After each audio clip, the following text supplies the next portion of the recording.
Hello दोस्तों, आपका स्वागत है इस प्यारे से यूट्यूब चैनल पर। आप भी अगर क्लास 10th के स्टूडेंट हैं तो 25 तारीख को जो आपका एग्ज़ाम होने वाला है विज्ञान विषय का, इसी का क्वेश्चन का डिस्कशन करने वाले हैं। क्वेश्चन चलिए दोस्तों हम शुरू करते हैं। तो क्वेश्चन फर्स्ट है मेरे पास, दोस्तों मेरे पास क्या दोहरा परिसंचरण नहीं पाया जाता है। तो इसका जो आंसर हो जाएगा दोस्तों, एक का जो हो जाएगा वो हो जाएगा आपका बी, एक का बी हो जाएगा दोस्तों। चलिए अब 2 नंबर क्वेश्चन क्या कह रहा है। 2 नंबर क्वेश्चन मेरे पास है, यूरिया रक्त में कहाँ से प्रवेश करती है। तो यूरिया रक्त में कहाँ से प्रवेश करती है दोस्तों, ये हो जाएगा आपका यकृत यानी लीवर से। चलिए अब 3 नंबर क्वेश्चन में क्या कह रहा है आपको, क्वेश्चन 3 नंबर कह रहा है आपको दोस्तों, ग्लूकोज का पुनर्शोषण कहाँ होता है। इसका जो आंसर हो जाएगा पीसीटी में। कहाँ हो जाएगा, पीसीटी में। फिर 4 नंबर क्वेश्चन में क्या कह रहा है, 4 नंबर क्वेश्चन है मेरे पास, विभिन्न क्रियाओं के फलस्वरूप बने हानिकारक पदार्थ को शरीर से बाहर निकालने के तंत्र को कहते हैं। तो इसका दोस्तों आंसर जो हो जाएगा उत्सर्जन तंत्र कहते हैं। क्या कहते हैं, उत्सर्जन तंत्र, यानी 4 का आपका सी नंबर ऑप्शन सही हो जाएगा। चलिए 5 नंबर के क्वेश्चन की बात करते हैं। 5 नंबर क्वेश्चन है, मेरुरज्जु के आघात से क्या हो सकता है, यानी स्पाइनल कॉर्ड जो इंजरी है इससे क्या हो सकता है, आपका बौनापन हो सकता है। क्या दोस्तों बौनापन। चलिए 6 नंबर क्वेश्चन की बात कर रहे हैं। 6 नंबर क्वेश्चन में है, मनुष्य के शरीर की सबसे बड़ी ग्रंथि क्या हो जाएगा दोस्तों, मनुष्य के शरीर की सबसे बड़ी ग्रंथि यकृत यानी लीवर हो जाएगा। यानी लीवर को दोस्तों क्या कहते हैं, यकृत कहते हैं। क्या कहते हैं दोस्तों, यकृत कहते हैं। चलिए अब प्रश्न संख्या आगे चल रहे 7 पे चल रहे हैं। प्रश्न संख्या 7 कह रहा है हमको,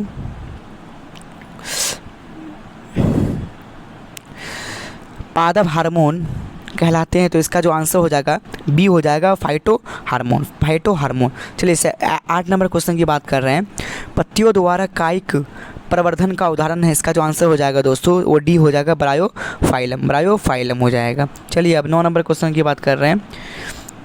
क्या कह रहा है दोस्तों 9 नंबर क्वेश्चन में, ब्यूटेन के कितने समावेवी संभव है। तो इसका जो आंसर हो जाएगा डी, ब्यूटेन कितने समावेवी संभव है, इसका हो जाएगा यानी 2 हो जाएगा, 2 समावेवी संभव है ब्यूटेन का। इसका आंसर हो जाएगा ए आपका सही हो जाएगा।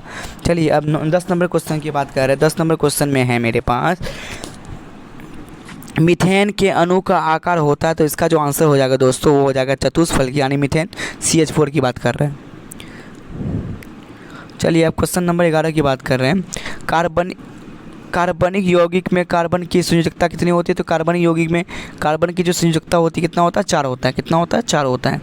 चलिए अब 12 नंबर क्वेश्चन की बात कर रहे हैं। 12 नंबर क्वेश्चन में क्या कह रहा है, निम्न में से कौन संतृप्त हाइड्रोकार्बन है। संतृप्त हाइड्रोकार्बन मानी कार्बन के बीच सिंगल बॉन्ड जिसमें बने, जिसको बोल सकते हो आप। तो यहाँ पे दोस्तों इसका जो आंसर हो जाएगा वो हो जाएगा C2H। इसका जो आंसर हो जाएगा दोस्तों हो जाएगा आपका एल्केन यानी CnH2n+2। ये हो जाएगा दोस्तों संतृप्त हाइड्रोकार्बन, यानी इसके बीच जो बनेगा कार्बन के बीच हमेशा सिंगल बॉन्ड बनेगा, इसी वजह से ये संतृप्त हाइड्रोकार्बन है। चलिए अब 13 नंबर क्वेश्चन की बात कर रहे हैं। बोल रहा है क्वेश्चन 13 में, एथिलीन का आयुपेशीय नाम क्या है। तो एथिलीन का आयुपेशीय नाम क्या हो जाएगा दोस्तों, हो जाएगा एथीन। क्या हो जाएगा, एथीन। इसका जो आंसर हो जाएगा दोस्तों सी करेक्ट हो जाएगा। चलिए अब 14 नंबर क्वेश्चन की बात कर रहे हैं। 14 नंबर क्वेश्चन में क्या है मेरे पास, मेंडलीव की आवर्त सारणी की एक कमी क्या थी। मेंडलीव की आवर्त सारणी की एक कमी क्या थी कि दोस्तों इसका जो आंसर हो जाएगा सी हो जाएगा, हाइड्रोजन को उचित स्थान नहीं देना, यानी इसका सही हो जाएगा सी नंबर। चलिए अब 15 में क्या कह रहा है दोस्तों, क्वेश्चन 15 है, अष्टक का नियम निम्नलिखित में से किसके द्वारा प्रतिपादित किया गया। इसका जो आंसर हो जाएगा दोस्तों आपका हो जाएगा न्यूलैंड्स के द्वारा ही अष्टक नियम का प्रतिपादित किया गया। अब चलिए 16 नंबर क्वेश्चन में क्या कह रहा है, निम्नलिखित में से कौन यौगिक सबसे अधिक क्षारीय होगा। तो इसका जो आंसर हो जाएगा वो हो जाएगा N2O, यानी ऑप्शन बी आपका सही हो जाएगा, ऑप्शन बी सही हो जाएगा आपका। चलिए अब 17 नंबर क्वेश्चन की बात कर रहे हैं। 17 नंबर क्वेश्चन में कह रहा है, किरणों के समूह को कहते हैं। तो किरणों के समूह को प्रकाश पुंज भी बोलते हैं और किरण पुंज भी बोलते हैं, यानी सी इसका सही हो जाएगा, ए और बी दोनों, यानी इसका ऑप्शन सी सही हो जाएगा। चलिए अब 18 नंबर क्वेश्चन की बात कर रहे हैं। 18 नंबर क्वेश्चन में कह रहा है दोस्तों, प्रकाश की किरणें गमन करती है दोस्तों हमेशा सीधी रेखा में। तो इसका जो आंसर हो जाएगा सी ऑप्शन हो जाएगा आपका सही। चलिए 19 नंबर क्वेश्चन में कह रहा है, अवतल दर्पण किस प्रकार का दर्पण है। अवतल दर्पण की बात करेगा तो अभिसारी दर्पण, यानी इसका बी सही हो जाएगा। अगर उत्तल की बात करता तो इसको अपसारी दर्पण भी बोल सकते थे, इसका यानी सी बी आपका सही हो जाएगा। अवतल दर्पण को किस प्रकार का दर्पण कहते हैं, अभिसारी दर्पण भी कहते हैं। चलिए अब 20 नंबर क्वेश्चन में क्या कह रहा है दोस्तों, 20 नंबर में कह रहा है, कार की हेडलाइट में निम्नलिखित में से किस प्रकार के दर्पण का उपयोग किया जाता है। दोस्तों कार का हेडलाइट की बात करेगा अगर तो बोलना अवतल दर्पण। अगर गाड़ी के आकार का अगर साइड मिरर की बात करेगा, साइड मिरर के बाद जो करेगा दोस्तों यहाँ पे हम उत्तल दर्पण मार देंगे। लेकिन गाड़ी हमको क्वेश्चन में पूछ रहा है कि कार का हेडलाइट जो है, हेडलाइट यहाँ पे कौन से दर्पण प्रयोग करते थे, हेडलाइट में पूछेगा दोस्तों तो अवतल मार दीजिएगा। इसका जो आंसर हो जाएगा, इसका आंसर बी आपका सही हो जाएगा। चलिए 21 नंबर क्वेश्चन क्या कह रहा है, अवतल दर्पण की फोकस दूरी होती है। दोस्तों अगर अवतल दर्पण अगर ऐसे बनाइएगा, चिन्ह परिपाटी के अनुसार अवतल दर्पण अगर ऐसे बनाइएगा दोस्तों, अवतल दर्पण अगर यहाँ से हम ध्रुव से चलेंगे इधर तो फोकस दूरी इधर ना होता तो नेगेटिव कहा जाएगा। अवतल दर्पण की फोकस दूरी ऋणात्मक होती है। कैसी होती है, ऋणात्मक। इसका यानी आपका बी सही हो जाएगा यहाँ पे। चलिए अब प्रश्न पे फिर आगे बढ़ रहे। प्रश्न कह रहा है मेरे पास, किस दर्पण से हमेशा वस्तु से छोटा प्रतिबिंब बनता है। तो वस्तु से छोटा प्रतिबिंब हमेशा उत्तल दर्पण में बनता है। इसका जो दोस्तों आंसर हो जाएगा सी आपका सही हो जाएगा। चलिए अब प्रश्न कह रहा है, वायु में प्रकाश की चाल निर्वात की अपेक्षा कम होती है। क्या होती है, कम होती है। फिर क्वेश्चन आगे चल रहे हैं हम, क्या कह रहा है क्वेश्चन में, प्रकाश द्वारा प्रदर्शित कौन सी घटना तारों की टिमटिमाहट में प्रदर्शित होती है। तो इसका जो आंसर हो जाएगा दोस्तों हो जाएगा प्रकाश का अपवर्तन। तो इसका डी आंसर आपका सही हो जाएगा। फिर क्वेश्चन कह रहा है दोस्तों, अम्ल का जलीय विलयन विद्युत का संचालन करता है क्योंकि अम्ल जल में आयनित होता है। क्या होता है दोस्तों, आयनित होता है।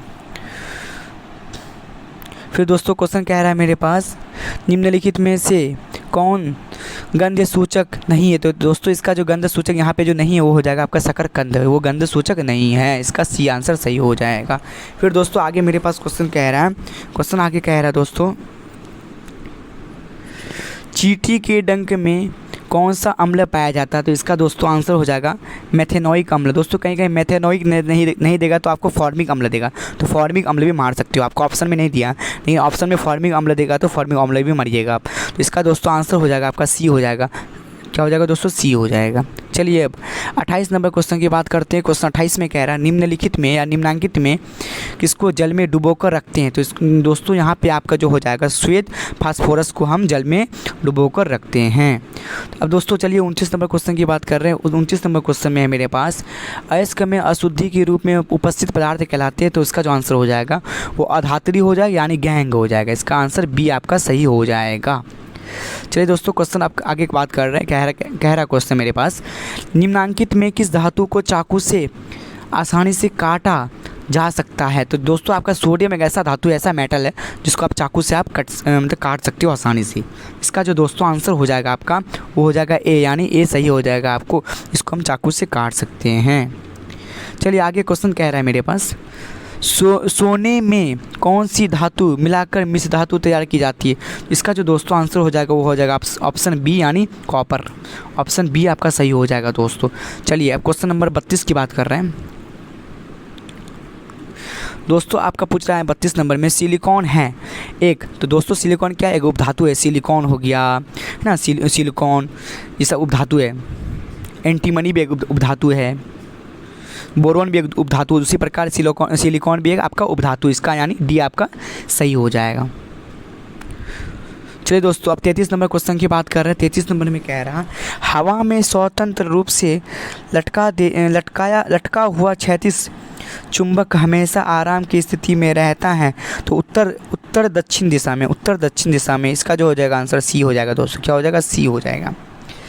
फिर दोस्तों 34 नंबर में कह रहा है, यदि एक विद्युत धारावाही तार के समीप कंपास रखा जाता है तो यह कंपास की सुई विक्षेपित होगी। क्या हो जाएगा, विक्षेपित। इसका जो आंसर हो जाएगा वो ए हो जाएगा। चलिए अब 35 नंबर क्वेश्चन की बात कर रहे हैं। 35 में कह रहा है हमको, फैराडे ने बहुत से क्रांतिकारी खोज की जिसमें शामिल है। तो इसका जो आंसर हो जाएगा दोस्तों सी हो जाएगा। ए भी होगा और बी भी होगा, यानी सी आपका सही हो जाएगा। चलिए अब 36 नंबर क्वेश्चन की बात कर रहे हैं। 36 नंबर क्वेश्चन में कह रहा है, विद्युत मोटर परिवर्तित करता है। तो दोस्तों विद्युत मोटर किसमें परिवर्तित करता है, तो विद्युत ऊर्जा को यांत्रिक ऊर्जा में। तो इसका जो आंसर हो जाएगा दोस्तों बी आपका सही हो जाएगा। चलिए अब 37 नंबर क्वेश्चन की बात कर रहे हैं। क्वेश्चन 37 कह रहा है, फ्लेमिंग के वाम हस्त नियम के नियम में बाएं हाथ की तर्जनी संकेत करता है। दोस्तों जब तर्जनी संकेत करने की बात करेगा फ्लेमिंग के वाम हस्त नियम में बाएं हाथ की तर्जनी जो संकेत करता है वो चुंबक क्षेत्र की दिशा को प्रदर्शित करता है, चुंबकीय क्षेत्र की दिशा, यानी आपका ए जो दोस्तों आपका सही हो जाएगा, ऑप्शन ए आपका सही हो जाएगा। दोस्तों 38 नंबर क्वेश्चन कह रहा है, 38 में कह रहा है किसी चालक तार से विद्युत धारा प्रवाहित करने पर तार के ऊपर तथा नीचे किस प्रकार के चुंबकीय क्षेत्र पैदा होते हैं। इसका आंसर हो जाएगा आपका बी, समान प्रकार के। इसका हो जाएगा बी, समान प्रकार के। फिर क्वेश्चन 39 कह रहा है आपको, क्वेश्चन 39 कह रहे हैं जल विद्युत ऊर्जा किस ऊर्जा का स्रोत है। जल विद्युत ऊर्जा किस ऊर्जा का स्रोत है। इसका जो आंसर हो जाएगा दोस्तों वो हो जाएगा आपका अनवीकरणीय। क्या हो जाएगा दोस्तों, आपका अनवीकरणीय हो जाएगा, यानी बी आपका सही हो जाएगा 39 का। चलिए अब 40 नंबर क्वेश्चन की बात कर रहे हैं।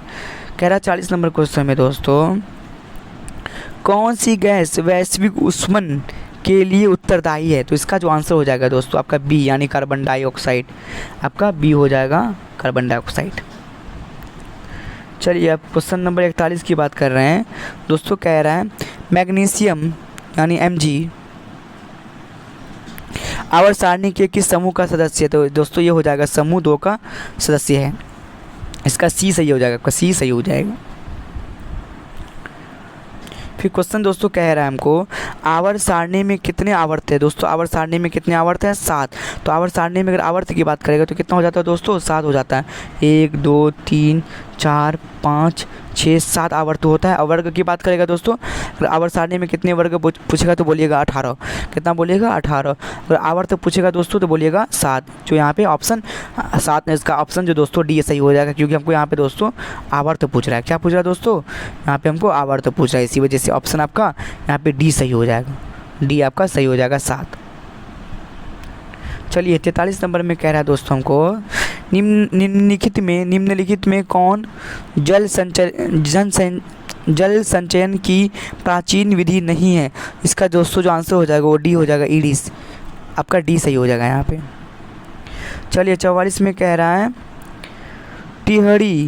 टिहरी बांध निर्माण का उद्देश्य क्या था। इसका जो आंसर हो जाएगा दोस्तों बिजली उत्पादन भी हो जाएगा, भूमि सिंचाई भी हो जाएगा, जलापूर्ति भी हो जाएगा, मतलब इनमें से सभी होने वाला है। इसका जो आंसर हो जाएगा डी आपका सही हो जाएगा, डी आपका सही हो जाएगा। चलिए अब क्वेश्चन नंबर 45 की बात कर रहे हैं। 45 में कह रहे हैं अपशिष्ट प्रबंधन की नई अवधारणा क्या है। तो इसका जो आंसर हो जाएगा वो हो जाएगा इनमें से सभी हो जाएगा। 46 में कह रहा है हमको निम्नलिखित में नवीकरणीय संसाधन कौन से हैं या कौन है। इसका जो हो जाएगा नवीकरणीय संसाधन वो हो जाएगा आपका वन सही हो जाएगा, यानी बी आपका सही हो जाएगा। चलिए अब 47 नंबर क्वेश्चन की बात कर रहे हैं। 47 में कह रहा है हमको निम्नलिखित में कौन बायोगैस का मुख्य घटक है। तो बायोगैस का मुख्य घटक जो दोस्तों आपका हो जाएगा ऑप्शन डी, यानी मीथेन। मीथेन जो है दोस्तों आपका बायोगैस का मुख्य घटक है। इसका जो आंसर हो जाएगा आपका डी सही हो जाएगा। चलिए 48 में क्या कह रहा है पेप्टिक अल्सर हो सकता है। तो पेप्टिक अल्सर हो सकता है दोस्तों सी इसका सही हो जाएगा, लंबे समय तक भूखे रहने से। इसका सही हो जाएगा सी ऑप्शन। फिर दोस्तों हमको 49 नंबर क्वेश्चन कह रहा है पित्त रस स्रावित होता है। तो दोस्तों पित्त रस स्रावित होता है यकृत से। कहाँ से, यकृत से यानी लीवर से, है ना। पित्त रस यहीं से आपका स्रावित होती है। चलिए अब क्वेश्चन नंबर 50 की बात करते हैं।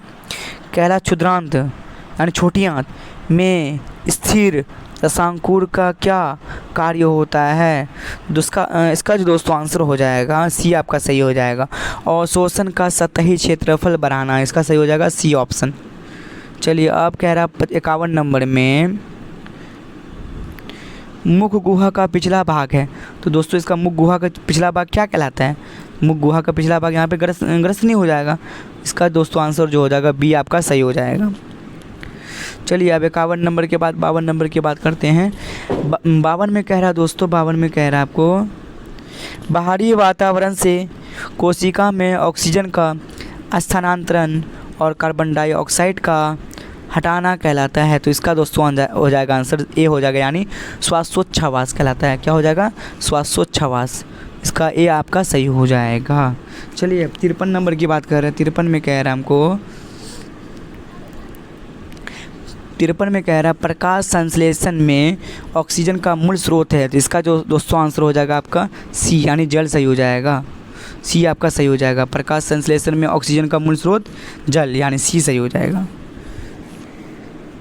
चलिए अब 54 नंबर में क्या कह रहा है क्वेश्चन, निम्नलिखित में किसे कोशिका का ऊर्जा मुद्रा के रूप में जाना जाता है, तो इसका जो आंसर हो जाएगा दोस्तों एटीपी हो जाएगा, यानी इसका आपका 54 का आपका ए आपका सही हो जाएगा। 55 में कह रहा है पादप में जाइलम उत्तरदायी है, तो दोस्तों इसका पादप में जो जाइलम उत्तरदायी होता है वो होता है डी आपका सही हो जाएगा, जल का वहन के लिए, इसका डी आपका सही हो जाएगा। चलिए 56 नंबर में क्या कह रहा है दोस्तों, प्लाज्मा के अलावा रक्त में निम्नलिखित में क्या पाए जाते हैं, तो दोस्तों इसका हो जाएगा इनमें से सभी, डी यानी आपका सही हो जाएगा इसमें।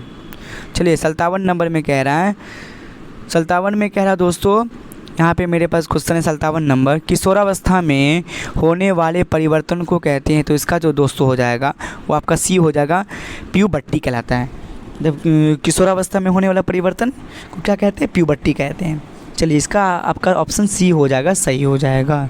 चलिए अब क्वेश्चन नंबर 60 की बात करते हैं,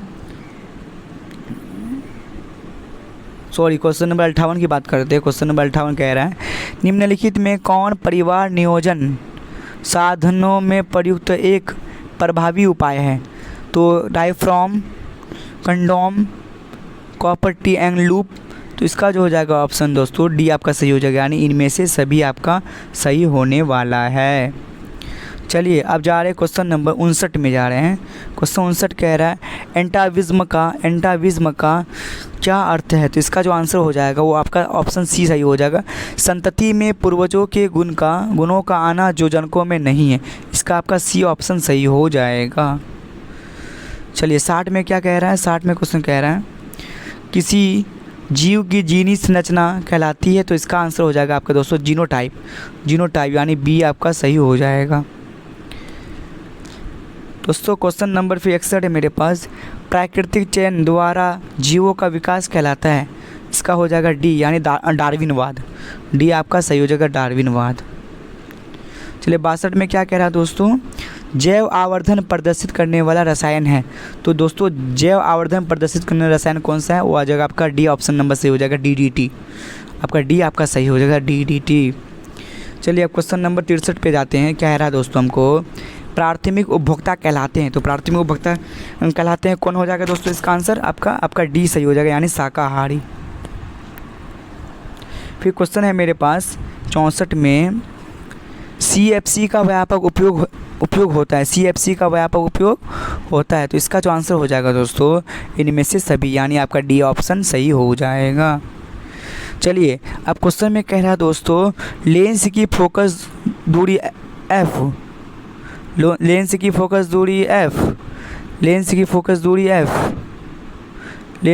दूरी f, एक मिनट दोस्तों, लेंस की फोकस दूरी f एवं क्षमता p हो, तो दोस्तों लेंस की क्षमता और फोकस दूरी में जो आपका संबंध बनता है ये है p बराबर 1/f, तो अगर दोस्तों आप क्रॉस मल्टीप्लाई करिएगा तो p गुना f बराबर हो जाएगा 1, तो यानी तो ऑप्शन आपका जो बी आपका सही हो जाएगा, f गुना p बराबर 1, आपका बी यहाँ पे सही होने वाला है। फिर है आपका दोस्तों क्वेश्चन है यहाँ पे, कैमरे का कौन सा भाग आँखों के रेटिना की तरह कार्य करता है, तो इसका जो हो जाएगा ऑप्शन बी यानी लेंस आपका सही हो जाएगा। फिर मेरे पास क्वेश्चन है, एक स्वच्छ मानव नेत्र के लिए निकट बिंदु तथा दूर बिंदु क्रमशः होते हैं, दोस्तों निकट बिंदु जो होता है वो होता है आपका 25 सेंटीमीटर, दूर बिंदु होता है दोस्तों आपका अनंत, तो यहाँ पे 25 सेंटीमीटर और अनंत कहाँ पे, जो यहाँ पे हमको ऑप्शन सी में मिल रहा है, जो कि ऑप्शन सी आपका सही हो जाएगा यहाँ पे। चलिए अब यहाँ पे क्वेश्चन देखने जा रहे हैं, बोला चंद्रमा पर खड़े अंतरिक्ष यात्री को आकाश प्रतीत होता है, तो कैसा रंग का दिखाई जाता है, वो काला रंग का, कैसा, काला रंग का। और फिर क्वेश्चन कह रहा है नेत्र की असमंजन क्षमता कम हो जाने से उत्पन्न होता है, तो इसका जो आंसर हो जाएगा बी, जरा दृष्टि दोष। फिर क्वेश्चन कह रहा है किसी चालक की प्रतिरोधकता का मात्रक है, तो किसी चालक की प्रतिरोधकता का मात्रक होता है वो हो जाएगा ओम मीटर, यानी आपका ऑप्शन ए आपका सही हो जाएगा। क्वेश्चन मेरे पास है एक जूल में कितनी कैलोरी होती है, तो एक जूल में जो होता है ऑप्शन ए यानी 0.03 कैलोरी होता है। फिर क्वेश्चन है मेरे पास विद्युत बल्ब में फिलामेंट निम्नलिखित में किस धातु का बना होता है, तो इसका हो जाएगा टंगस्टन यानी सी हो जाएगा, टंगस्टन यानी सी हो जाएगा। फिर क्वेश्चन है कलपक्कम नाभिकीय विद्युत संयंत्र किस राज्य में स्थित है, इसका जो हो जाएगा ऑप्शन बी यानी तमिलनाडु में स्थित है, तमिलनाडु में। फिर क्वेश्चन है मेरे पास घरेलू गैस जिसको एलपीजी भी बोल सकते हैं, एलपीजी गैस का प्रमुख अवयव है, तो इसका जो दोस्तों आंसर हो जाएगा वो हो जाएगा प्रोपेन भी हो जाएगा और ब्यूटेन भी हो जाएगा, यानी बी और सी दोनों होगा आंसर में, यानी ब्यूटेन भी हो जाएगा और प्रोपेन भी हो जाएगा। बोल सकते हैं एलपीजी का प्रमुख अवयव। चलिए अब 75 नंबर क्वेश्चन देखने जा रहे हैं। 75 नंबर क्वेश्चन में कह रहा है ऊर्जा के दो अनवीकरणीय स्रोत है। दोस्तों ऊर्जा का जो दो अनवीकरणीय स्रोत है वो हो जाएगा आपका कोयला एवं पेट्रोलियम, जो कि ऑप्शन बी आपका सही हो जाएगा। चलिए 76 नंबर में कह रहा है क्वेश्चन श्वसन किस प्रकार की अभिक्रिया है, तो श्वसन किस प्रकार की अभिक्रिया, ऊष्माक्षेपी, इसका सही हो जाएगा सी ऑप्शन। चलिए 77 नंबर में देखने जा रहे हैं। 77 नंबर में कह रहा है क्वेश्चन को इलेक्ट्रॉन के स्थानांतरण से बने यौगिक कहलाते हैं, तो इलेक्ट्रॉन के स्थानांतरण से बने यौगिक कहलाते हैं आपका हो जाएगा वैद्युत संयोजी, जो कि ऑप्शन सी हो जाएगा सही। दोस्तों क्वेश्चन है मेरे पास निम्नलिखित अभिक्रियाओं में से कौन अपघटन की अभिक्रिया का एक उदाहरण है, तो इसका हो जाएगा ऑप्शन डी यानी 2KClO3 Gibbs KCl plus 3O2। इसका जो आंसर हो जाएगा दोस्तों आपका, इसका जो आंसर हो जाएगा दोस्तों वो हो जाएगा आपका डी सही हो जाएगा। क्या हो जाएगा, डी सही हो जाएगा। फिर दोस्तों क्वेश्चन है मेरे पास निम्नलिखित में किसमें टार्टरिक अम्ल पाया जाता है, दोस्तों ये हो जाएगा इमली में आपका टार्टरिक अम्ल पाया जाता है। कौन सा अम्ल दोस्तों, टार्टरिक अम्ल, तो इसका जो हो जाएगा बी आपका सही हो जाएगा। फिर क्वेश्चन है दोस्तों बुझे हुए चूने का रासायनिक नाम क्या है, तो दोस्तों बुझे हुए चूने का रासायनिक नाम क्या है, कैल्शियम हाइड्रोक्साइड यानी CaOH2, यह है कैल्शियम हाइड्रोक्साइड का हो सकती ये सूत्र हुआ, और ये बुझे हुए चूने का रासायनिक नाम है क्या, कैल्शियम हाइड्रोक्साइड, यानी आपका डी जो है दोस्तों वो सही हो जाएगा। Thank you.